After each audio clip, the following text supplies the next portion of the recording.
Hello and welcome to Talking Business with Beverly. I am your host and business strategist, Beverly Walthour. And we want to thank you, the viewers, for joining us. And we know as entrepreneurs, our goal is to ensure that we create time and financial freedom. And so we do this by not only addressing your business needs, but also your physical, mental, emotional, spiritual, and financial needs as well. And now join me in welcoming Victoria Baylor to the show. How are you, Victoria? I'm doing well, Beverly. Thank you. Awesome. And so Victoria is, let me make sure I get this right, a personal brand strategist and an intuitive mindset coach. That's correct. All right. Yes, ma'am. Perfect. And so Victoria's going to make sure that we get ourselves together inside and out. So Victoria, before we get started, I love to play this game with my guests where I ask them 3 random questions. I like games. So, okay, so you're game to play the game? I'm game. Okay, awesome. So are you a cat person or a dog person? Dog person. I'm allergic to cats. Oh, me too. So, hey, there we go. But I love them, though. Hey, you like love them from afar, love them from afar. And so, what's your favorite vacation spot? Oh, goodness. New York City is pretty fun. I like going abroad, though. Some exotic places. Love it. Yeah. Take me the next time. Yes, we'll do. Santorini's on the list. Okay. Oh, yes. I love it. I love it. And then, what's your favorite book? Oh, whoa. You hit me with an unexpected one. Well, aside from the Bible, I tend to like anything written by Brian Tracy. I'm all about personal development. I love it. A lot of his books are great. Awesome, awesome, awesome. So let's go ahead and dive right into this conversation. So, tell us just a little bit about yourself. Ooh, that's a loaded question for an introvert. We're starting out the gate. It's wonderful. It's interesting. I think if I have to describe myself, I am, which confused me for years, I'm a good mix between a creative and an analytical person. So I love to observe things in nature. I love to observe people. I like to read a ton, watch movies, and just relax. But I really love being in business for myself. And I love it. That aspect. So what is a personal brand strategist? What is that? Well, essentially, a personal brand strategist is someone that helps other people with their personal brand. What's interesting is when you mention the word brand, a lot of people tend to think, oh, how does my business cards look? How does my website look? We never tend to think about how brand actually is a reflection of who we are and the message that we're sending. So the question I ask everyone is, how are you being perceived? How do people experience you?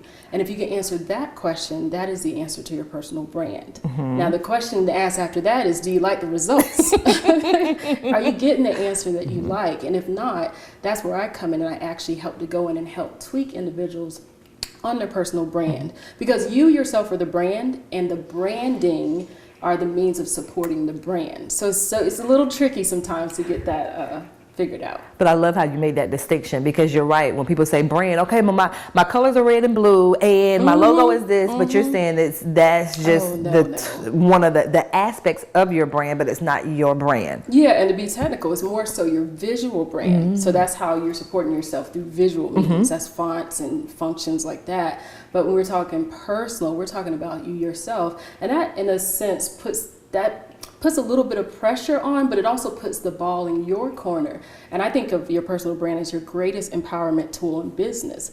Because if it's all about you, if you're using your gifts, your skill sets, and your talents, then you're able to give yourself a certain amount of leverage in business that will allow you to connect authentically with your clientele. That makes sense. And so now you also said an intuitive mindset coach. What is that? Well, that's where how those two kind of mix together. Well, that's where the fun begins for me, because for personal branding, because it's something that's not as easily recognized with female entrepreneurs and female professionals, it's so easy to kind of discard it.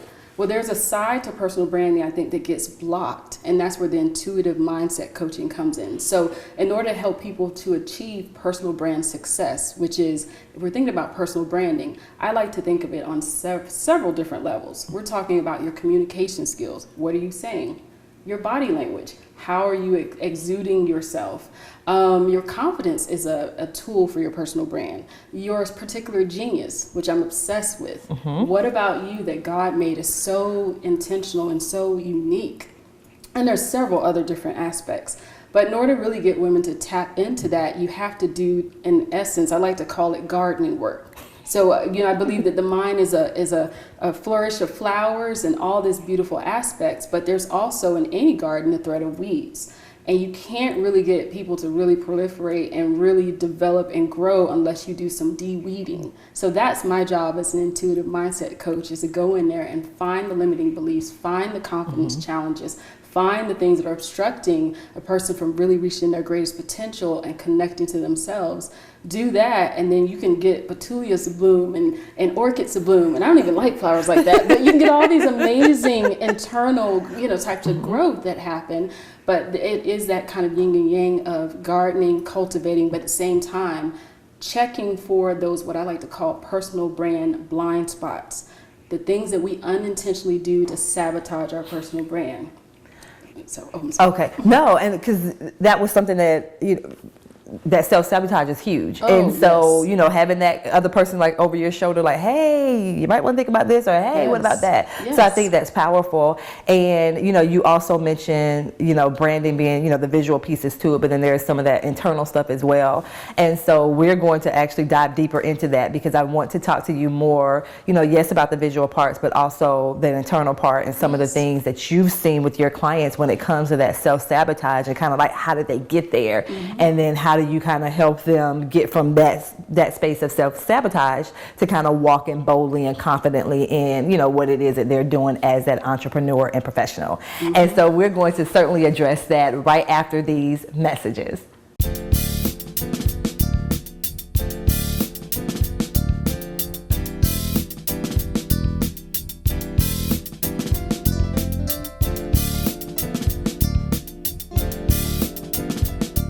Hello and welcome back to Talking Business with Beverly. So I am sitting here having a conversation with Victoria Baylor. She is personal brand strategist. She's an intuitive mindset coach. And so she was just speaking with us when it comes to branding. A lot of us, we kind of stuck on the visual side of what the branding is. So, our colors, our logo, our business cards and all of that. And so Victoria was just, talking to us, is more to it than that. And so before the break, you mentioned some of the self-sabotage. So for your clients, what have you noticed when it comes to that, the limiting beliefs, the self-sabotage? Like, what are some of the common traits that you notice with your clients? Well, a unique common trait is most of them don't even realize they have the issue. And that's the most, because one thing about it, sometimes it's so easy to cradle something that you kind of get attached to an idea.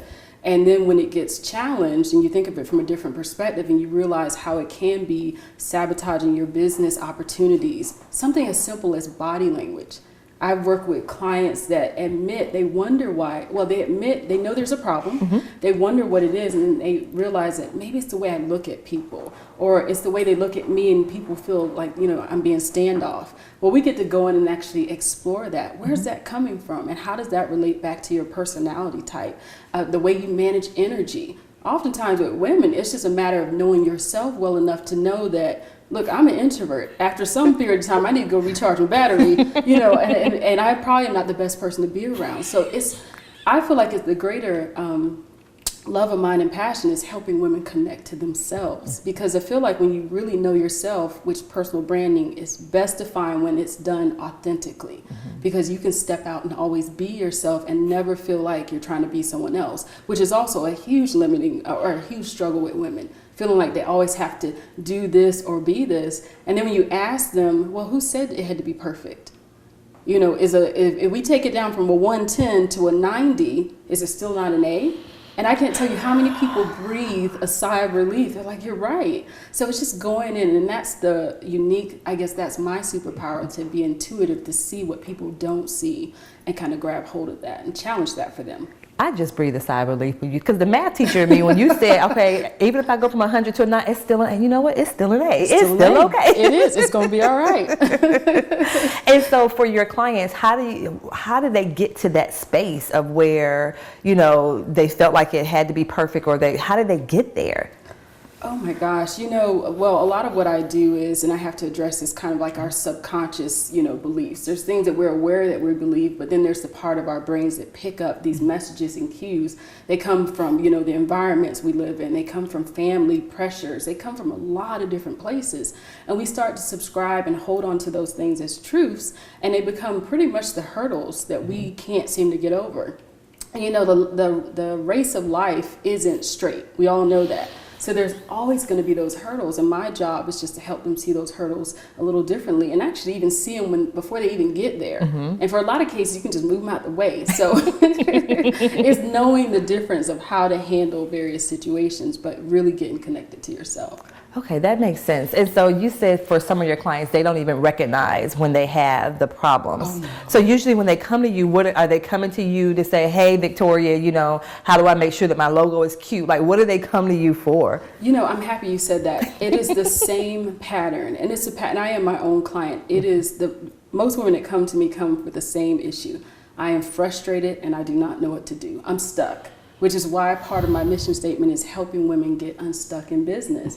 And because we are so complicated as human beings, and because the personal brand sphere is so complicated, it's hard for the average person to look in and realize the area in which they're stuck.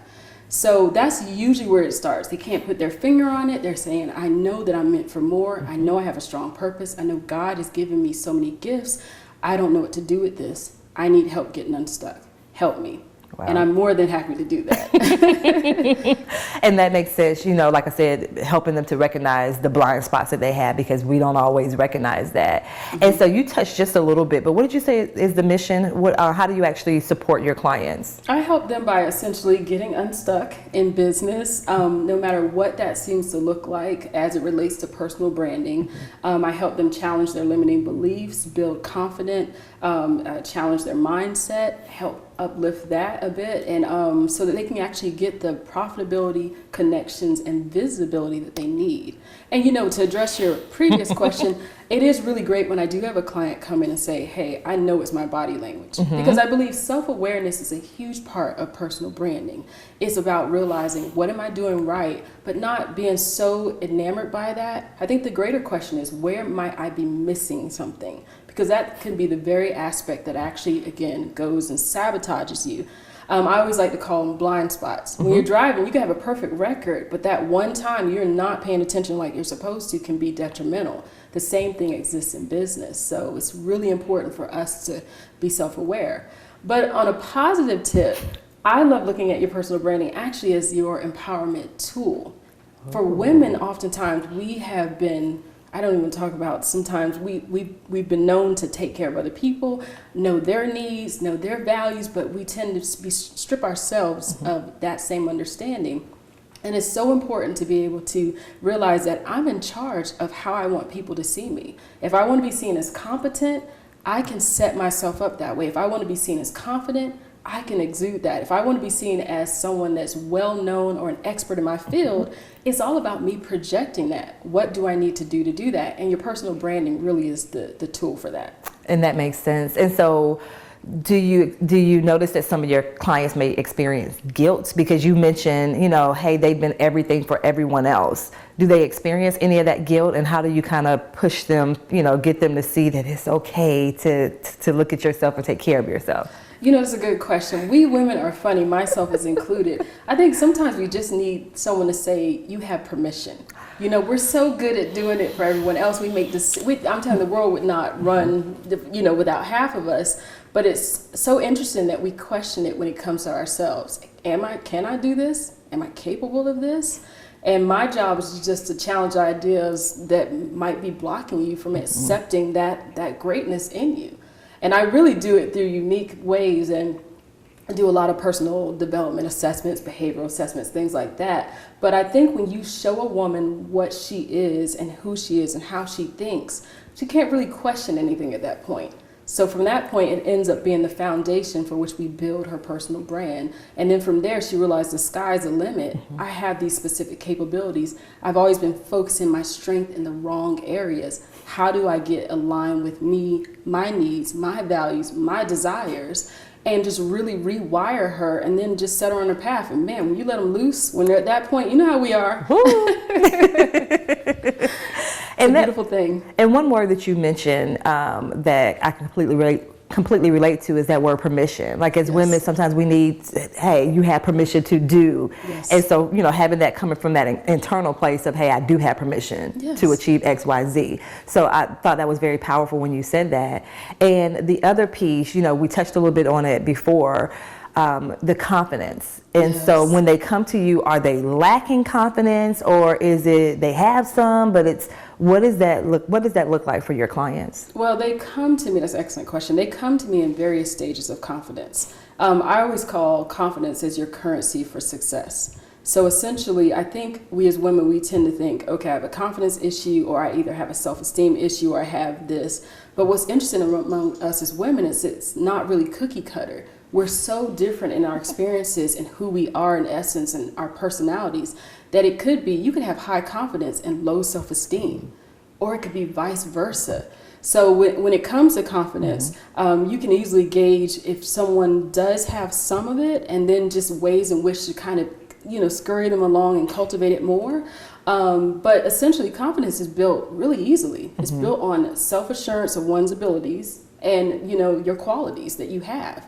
So abilities and qualities. But I find we women don't always own our stuff. We don't own our successes. So if you think about confidence in the terms of a cup, if you had to go and look in your cup and say, okay, I have the reserves to drink, I'm going to head off and do something big, let me look for my confidence, let me drink down my confidence. If your cup is empty and you've never really logged in, I did this last week, or I did this, or I did that, and you never really keep tabs on your confidence, you just end up with depleted sources all the time. Wow. And then we wonder why we struggle, because we don't really cultivate it. I love that. Oh my gosh, that was so many truths you had in that. And so we're That was going my to, struggle. That's why I know. I can preach on it. Hey, and so we're going to unpack some of that right after these messages.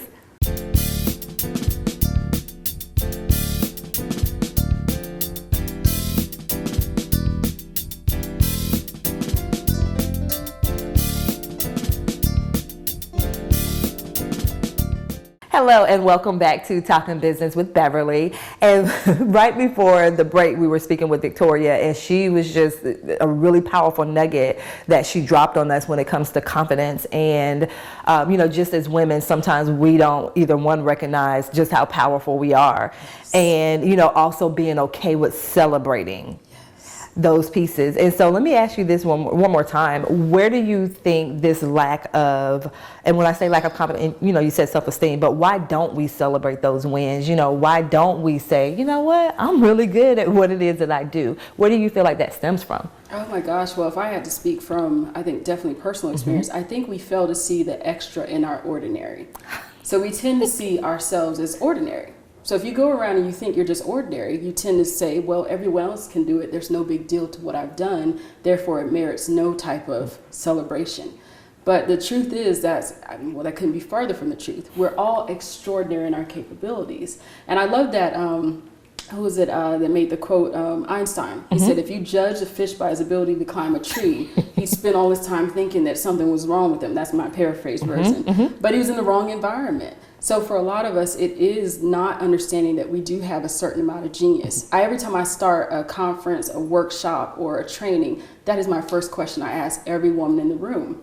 Who in here is a genius? And it is hilarious, the reaction, because you'll see that one woman, hand goes up fast. She didn't even think twice about it. But majority of the room is kind of like, there's a half hand, and then some are like, I dare not. And then when I explain to them, genius simply means that you have an extraordinary ability to do something that probably other people don't do in the way that you do it. Yes. That is the caveat right there.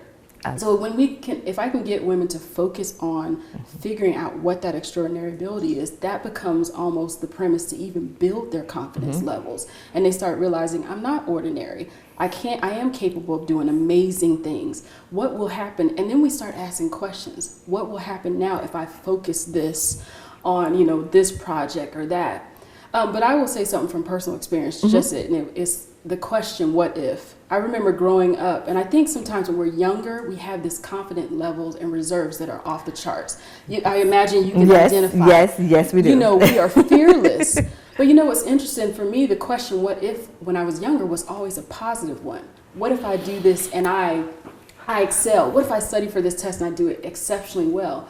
But life has a way with women, and this is where I speak, with women one-on-one. It has a way of just battering us where that question gets flipped. So you're in a board meeting. It's not, I know the answer. What if I answer and I astound everybody? The question becomes, what if I answer and I get it wrong? What if everybody thinks I'm dumb? What if and it just flips, and it's our job to start recognizing that negative pattern and start flipping it back up. What if I do this and I fall on my face? It doesn't take away from my genius. It just reroutes me to a better place where I can use that genius and really make some traction in business. Wow. When I'm just sitting here, like, that makes so much sense, and you're so right.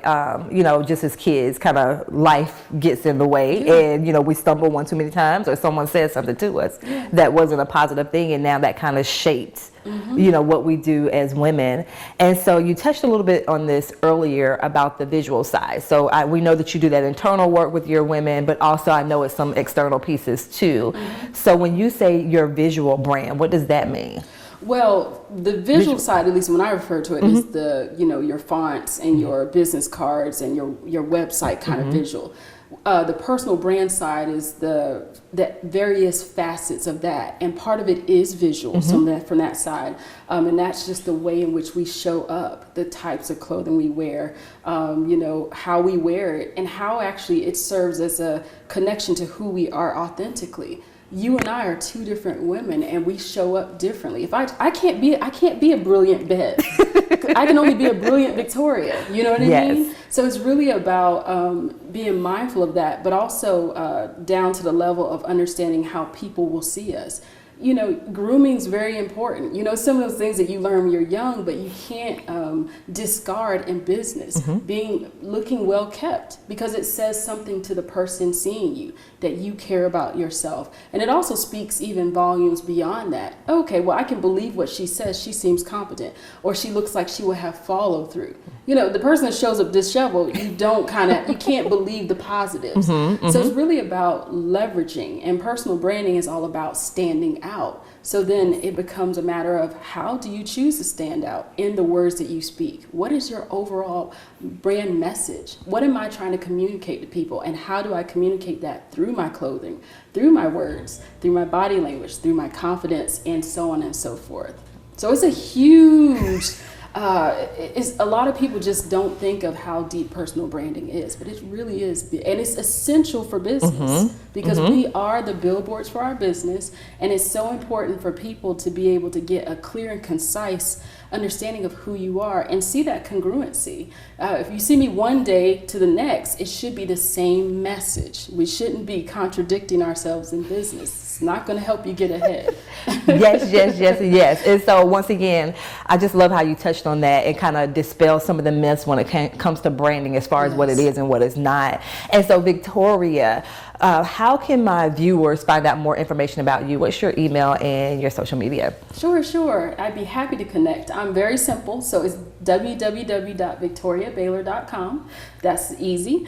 You can also find me email-wise, victoria@victoriabaylor.com. Please drop me a line, and I'm on all social media platforms under my name. Yes, once again, that branding piece. Yes. That's right. So once again, yes, Victoria, thank you so much for joining us. Thank you, Bev. It's a pleasure. You're welcome. And I do want to thank you as well for the viewers for watching as well. And remember, as entrepreneurs, our goal is to create that time and financial freedom. And so we do that by not only addressing our business needs, but also our physical, mental, emotional, spiritual, and financial needs as well. Thank you. Until next time.